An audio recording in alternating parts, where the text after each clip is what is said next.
মাদানী চ্যানেলের দর্শক শ্রোতা, আল্লাহ তাআলার আযাব অনেক ভয়াবহ হয়ে থাকে। আজকে আমরা যেই গল্প আপনাদেরকে শোনাবো, একটি অবাধ্য জাতির গল্প। যে অবাধ্য জাতি আল্লাহ তাআলার হুকুম অমান্য করার কারণে আল্লাহ তাআলা তাদের উপর আযাব রূপী একটি রোগ প্রেরণ করলেন, এবং সেই রোগে ৭০,০০০ মানুষ নিমিষেই, মুহূর্তের মধ্যে মারা গেল, ধ্বংস হয়ে গেল। আলহামদুলিল্লাহি রাব্বিল আলামিন ওয়াসসালাতু ওয়াসসালামু আলা সাইয়্যিদিল মুরসালিন আম্মা বা'দ ফাআউযু বিল্লাহি মিনাশ শাইতানির রাজিম বিসমিল্লাহির রহমানির রহিম আসসালাতু ওয়াসসালামু আলাইকা ইয়া রাসূলুল্লাহ ওয়া আলা আলিকা ওয়া আসহাবিকা ইয়া হাবিবাল্লাহ আসসালাতু ওয়াসসালামু আলাইকা ইয়া নবিয়াল্লাহ ওয়া আলা আলিকা ওয়া আসহাবিকা ইয়া নূরাল্লাহ। মাদানী চ্যানেলের দর্শক শ্রোতা অনুষ্ঠান গল্প শুনি কোরআন থেকে। এই অনুষ্ঠানে আমরা আবারও আপনাদের সামনে উপস্থিত হয়েছি নতুন একটি গল্প নিয়ে। আজকের যে গল্প আমরা আপনাদেরকে শোনাবো সেই গল্পটির নাম হচ্ছে তাউনের আযাব। ইনশাআল্লাহ তাউন কাকে বলা হয় সেটাও আমরা আপনাদেরকে বলবো, এবং আল্লাহ তাআলার নাফরমানদের উপর আল্লাহ তাআলা কিভাবে আযাব নাজিল করেছেন এবং পূর্ববর্তী উম্মতদের উপর কিভাবে আযাব এসেছিল, ইনশাআল্লাহ এই গল্পে সেই আলোচনা করা হবে, সেই গল্পটি বলা হবে। প্রিয় ইসলামী ভাইরা, একটি কথা মনে রাখবেন যে যখন ময়দানে তায়ে বনি ইসরাইল ইচ্ছা পোষণ করলো যে তারা জমিন থেকে উৎপাদিত শস্য, সবজি, ফল ফলাদি সেগুলো খাবে, তখন হযরত মুসা আলাইহিস সালাতু সালাম ওই সমস্ত লোকদেরকে বুঝালেন যে মান্না এবং সালোয়া আল্লাহ তাআলা আসমান থেকে নাজিল করছেন, উন্নত মানের খাবার, জান্নাতি খাবার। তো সেগুলো ব্যতি রেখে তোমরা গম, ডাল, তরকারির মতো সাধারণ খাবার কেন খেতে চাচ্ছ? সাধারণত ভালো খাবার ছেড়ে কেউ খারাপ খাবার খেতে চায় না। তো যেহেতু তৈরি করা রেডিমেড খাবার আমাদের জন্য আসছে, কারোর জন্য আসছে, তো তারা যদি এই ইচ্ছাটা পোষণ করে থাকে যে আমরা সেই খাবারগুলো খাবো না, জান্নাতি খাবার খাবো না, মান্না সালুয়া খাবো না, আমরা জমিন থেকে উৎপাদিত শস্যগুলো খাবো, ফলগুলো খাবো। তো হযরত মুসা আলাইহিস সালাম জিজ্ঞাসা করার পর বনি ইসরাইল কোনো অবস্থাতেই তাদের সিদ্ধান্ত থেকে তারা ফিরে আসলো না। তারা অটল থাকলো যে আল্লাহ তাআলাকে আপনি বলে দিন যে আল্লাহ তাআলা যেন আমাদেরকে এরকম ফল ফলাদি দান করেন। তখন আল্লাহ তাআলা হুকুম দিলেন যে তোমরা ময়দানে তায়ে থেকে বের হয়ে যাও এবং বাইতুল মুকাদ্দাসের দিকে চলে যাও, এবং সেখানে গিয়ে স্বাধীনভাবে যেরকম খাবার তোমরা চাচ্ছ, উৎপাদিত খাদ্য, জমিনে সেই খাবারগুলো উৎপাদন করে খাও। কিন্তু এই বিষয়টি মনে রাখবে যে বাইতুল মুকাদ্দাসে যখন তোমরা প্রবেশ করবে তখন তোমরা মাথা নত করে প্রবেশ করবে, এবং প্রবেশ করার সময় এই কথাটি বলবে বা এই দোয়াটি করবে যে হে আল্লাহ, তুমি আমাদের গুনাহসমূহকে মাফ করে দাও, তাহলে আমি তোমাদের গুনাহগুলোকে মাফ করে দেব। কিন্তু এই বনি ইসরাইলীরা যারা সর্ব অবস্থায় অবাধ্য ছিল এবং অতিরঞ্জিতের মধ্যে যারা অভ্যস্ত ছিল এবং আল্লাহ তাআলার নাফরমানির মধ্যে যারা সবসময় ব্যস্ত ছিল, তারা বাইতুল মুকাদ্দাসের সামনে গেল এবং বাইতুল মুকাদ্দাসে পৌঁছে তারা তাদের যে পাপাচারী যেই স্বভাব সেই জিনিসটি জাগ্রত হলো, এবং তারা বাইতুল মুকাদ্দাসের মধ্যে মাথা নত করে প্রবেশ না করে তারা অস্ত্র শস্ত্র নিয়ে, অস্ত্রের বহর নিয়ে তারা বাইতুল মুকাদ্দাসে প্রবেশ করলো এবং আল্লাহ তাআলার কাছে ক্ষমা না চেয়ে, যেভাবে আল্লাহ তাআলা শিখিয়ে দিয়েছেন, তারা মুখে বলল একটি চারাই একটি বীজ, এরকম একটি স্লোগান বানিয়ে এরকম কথা বলতে বলতে তারা অহংকার করে তারা প্রবেশ করলো। এবং তওবা করার কথা বলা হয়েছিল, তারা তওবার কথা চিন্তা না করে, আল্লাহ তাআলার দরবারে তওবা না করে, আল্লাহ তাআলার নাফরমানি করে সেখানে প্রবেশ করলো। এবং আল্লাহর ভয় কি, আল্লাহ তাআলার আনুগত্য কাকে বলে সেটা তারা চিন্তা না করে অন্যায়ভাবে সেখানে প্রবেশ করলো। হুকুমে ইলাহি, আল্লাহ তাআলার হুকুম যে তাদেরকে মাথা নত করে বাইতুল মুকাদ্দাসে প্রবেশ করার জন্য বলা হয়েছে এবং তওবা করার জন্য বলা হয়েছে, তারা তা না করে আল্লাহ তাআলার নাফরমানি করার কারণে আল্লাহ রব্বুল ইজ্জত তাদের উপর আযাব নাজিল করলেন, এবং আল্লাহ তাআলার যে ক্রোধ তা আযাবের সূরতে নাজিল হলো। হঠাৎ তাদের মধ্যে তাউনের রোগ সংক্রমিত হলো। সেটা কিভাবে তাদের এই অবস্থা হলো যে মাত্র 1 ঘন্টার মধ্যে এই রোগের কারণে 70,000-এরও বেশি বনি ইসরায়েলি সেই ব্যক্তিরা, সেই মানুষগুলো ব্যথার কারণে, ব্যথার তাড়নায় ছটপট করতে করতে তারা মারা গেল। মাত্র 1 ঘন্টায় 70,000-এরও বেশি, শুধুমাত্র আল্লাহ তাআলার নাফরমানি করার কারণে, এবং একটি রোগ আল্লাহ তাআলা তাদের উপর নাজিল করে দিয়েছে। এই ঘটনার মাধ্যমে আমরা কি শিখতে পারলাম? এই ঘটনার মাধ্যমে আমাদের জন্য শিক্ষণীয় হচ্ছে তাউন। এই শব্দটি আপনারা হয়তো প্রথমেই শুনেছেন আজকে মাদানী চ্যানেলের মধ্যে। তো এটি একটি খুবই ভয়াবহ এবং ঘোরতর রোগ, যাকে প্লেগ বলা হয়, এবং এই রোগের কারণে ঘাড়, বগলের মধ্যে এবং শরীরের আরও অনেক বিভিন্ন জায়গার গুটি গুটি কিছু ফোড়া জাতীয় ছোট ছোট গুটলির মতো কিছু দানা দেখা যায়, এবং এগুলো অনেক বেশি জ্বালাতন করে, খুব বেশি জ্বালাতন অনুভব হয় যাদের শরীরে এগুলো হয়ে থাকে, এবং সেগুলোর ব্যথা সহ্যের বাইরে থাকে, এবং খুবই জ্বর থাকে যাদের এই রোগটা হয়, এবং চোখ লাল হয়ে যায়, এবং শরীরের মধ্যে চাকার মতো আগুনের ছোপ, আগুনে পড়লে যেরকম চাকার মতো দাগ হয়ে যায় সেরকম দাগ হয়ে জ্বালা করে। এভাবে অধিক ব্যথা এবং গা জ্বালা নিয়ে অসহ্য হয়ে ছটফট করতে করতে মানুষ মারা যায়। তো যে অঞ্চলে এই রোগ একবার ঢুকে পড়ে সেই অঞ্চলের বেশিরভাগ লোক এই রোগের কারণে মারা যায়, আর সব দিক থেকে রোগের সংক্রমণগুলো ছড়িয়ে পড়ে। আল্লাহ তাআলা বনী ইসরাইলের এই ঘটনা কোরআনে পাকে খুবই সুন্দরভাবে বর্ণনা করেছেন, শিক্ষণীয়ভাবে বর্ণনা করেছেন।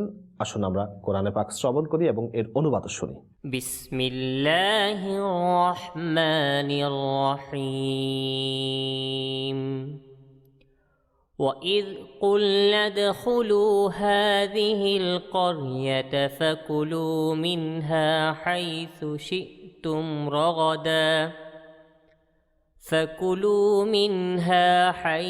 شِئْتُمْ رَغَدًا وَادْخُلُوا الْبَابَ سُجَّدًا وَقُولُوا حِطَّةٌ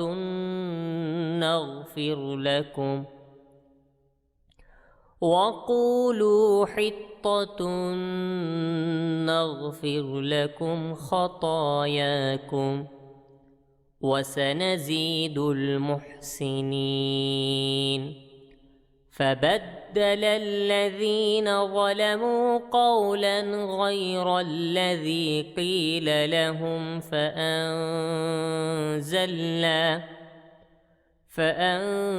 فأنزلنا على الذين ظلموا رجزا من السماء بما كانوا يفسقون।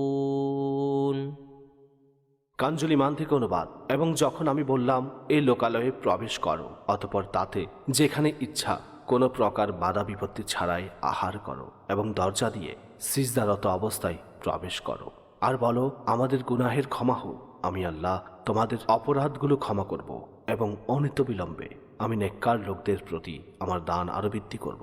অতঃপর জালিমগণ অন্য বাক্য বদলে দিল, যা তাদেরকে বলা হয়েছিল তা ব্যতীত। অতঃপর আমি আসমান থেকে তাদের উপর আযাব নাজিল করেছি প্রতিফল স্বরূপ তাদের আদেশ অমান্য করার। প্রিয় ইসলামী ভাইরা এবং মাদানী চ্যানেলের দর্শক শ্রোতা, আপনারা কোরআনে পাকের আয়াত শ্রবণ করলেন, অনুবাদও শুনলেন।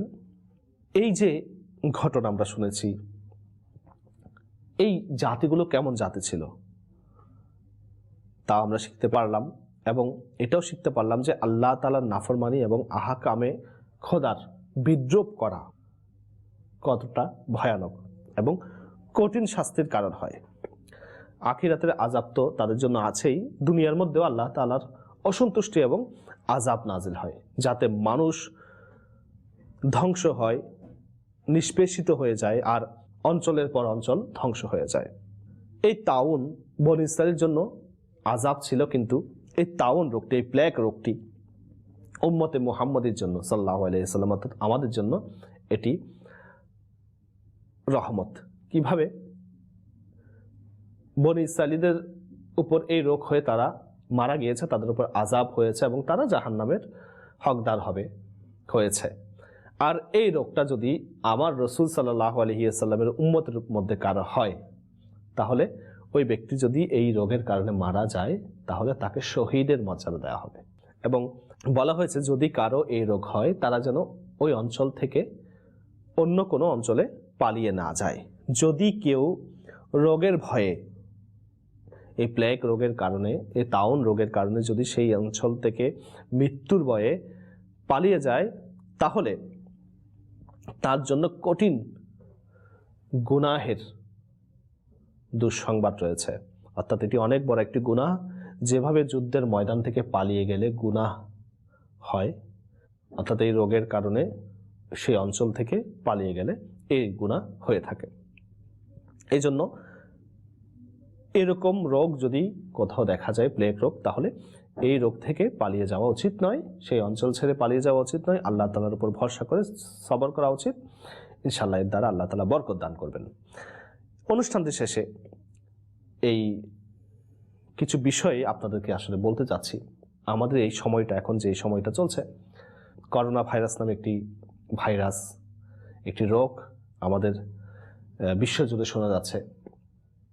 চীনের মধ্যে অনেক লোক মারা গিয়েছে এবং বিভিন্ন দেশের মধ্যে এই রোগের সংক্রমণটা ছড়িয়ে পড়েছে। তো যেটা বলার উদ্দেশ্য, এটা কি আমাদের উপর আযাব নয় কি? হয়তো আমরা মানুষ গুনাহের কারণে হয়তো এই রোগটা আসতে পারে, আল্লাহ তাআলার নাফরমানির কারণে হয়তো এই রোগটা আসতে পারে। তাই আমাদের সকলের উচিত তওবা করা, সঠিক অন্তরে তওবা করা এবং সেই রোগটা থেকে বাঁচার জন্য আল্লাহ তাআলার কাছে দোয়া করা। এবং আরেকটি বিষয় যে আজকাল আমাদের মধ্যে দেখা যায় যে আমরা সাধারণত কিছু মানুষ আমাদের সমাজে আছে যারা ইসলামের হুকুম আহকাম নিয়ে ঠাট্টা বিদ্রূপ করে, মশকরা করে থাকে। এটা কখনো উচিত নয়। যে আল্লাহ তাআলার হুকুম, কোরআনে পাকে যেটা নাজিল হয়েছে, হাদিসে পাকে নাজিল হয়েছে, হয়তো কেউ আমরা সেই জিনিসটা মানতে পারছি না, সেটা আলাদা বিষয়। না মানা সেটা গুনাহ, কিন্তু সেটা নিয়ে ঠাট্টা বিদ্রূপ করা সেটা মহা পাপ, অনেক বড় গুনাহ, এবং সেটা জাহান্নামের হকদার হয়ে যেতে পারে অনেকে, এবং ঈমানও চলে যাওয়ার আশঙ্কা রয়েছে। তাই আমাদের উচিত আল্লাহ তাআলার হুকুম আহকাম নিয়ে ঠাট্টা বিদ্রূপ না করা।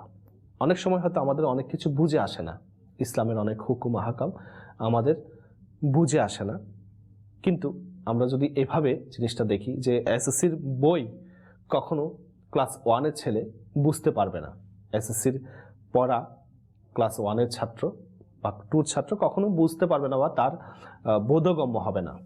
তদ্রূপ হয়তো আল্লাহ এবং তার রসুলের যে হাকামগুলো আছে সেটা আমরা বুঝছি না, জানতে হয়তো আমাদের জ্ঞান এতটুকু নেই, তাই বলে আমরা সেটাকে বিদ্রূপ করতে পারবো না, ঠাট্টা করতে পারবো না। আলহামদুলিল্লাহ, আজকে বিজ্ঞানের যুগ, আল্লাহ এবং তার রসুলের হুকুম আহকামের ব্যাপারে অনেক গোপন বিষয় উন্মোচিত হচ্ছে আমাদের সামনে। যেমন ইসলামে খুব কঠোরভাবে নিষেধ যে শূকরের মাংস না খাওয়া, সে ব্যাপারে সায়েন্স খুব সুন্দর করে বলেছে যে শূকরের মাংসের মধ্যে এমন একটি ব্যাকটেরিয়া থাকে, এমন একটি জীবাণু থাকে যেটি রান্না করার পরও সেই জীবাণুটা ধ্বংস হয় না, নষ্ট হয় না। তো এই খাবার খেলে, এই মাংস খেলে তার শরীরের মধ্যে সেরকম বিভিন্ন রোগের ক্রিয়া দেখা যেতে পারে, অথবা শূকরের যে স্বভাব, খারাপ স্বভাব, সেই স্বভাবগুলো মানুষের মধ্যে আসতে পারে, বিজ্ঞানে যেটা বলে। তো এরকম আস্তে আস্তে রোজার হুকুম, যে উপোস থাকলে, রোজা থাকলে ওই ব্যক্তির, আধুনিক বিজ্ঞান বলছে, ক্যান্সারের ঝুঁকি কম থাকে, শরীরের জন্য ভালো। বছরে কমপক্ষে 1 মাস মানুষের রোজা থাকা উচিত, উপোস থাকা উচিত। তো এটা আসলে আস্তে আস্তে মানুষ যখন গবেষণা করছে, রিসার্চ করছে, তখন মানুষের সামনে, বিজ্ঞানীদের সামনে ইসলামের হিকমত, প্রজ্ঞা, কৌশলগুলো আস্তে আস্তে উন্মোচিত হচ্ছে। তাই আমাদের উচিত ইসলামকে নিয়ে ঠাট্টা বিদ্রূপ না করা। আল্লাহ তাআলা আমাদেরকে বোঝার তৌফিক দান করুক। আবারও নতুন একটি গল্প নিয়ে, কোরআনের গল্প নিয়ে আপনাদের সামনে উপস্থিত হব। সে পর্যন্ত আপনারা ভালো থাকুন, সুস্থ থাকুন, মাদানী চ্যানেল দেখতে থাকুন। সাল্লু আলাল হাবিব সাল্লাল্লাহু তাআলা আলা মুহাম্মদ সাল্লাল্লাহু আলাইহি ওয়া আলিহি ওয়াসাল্লাম।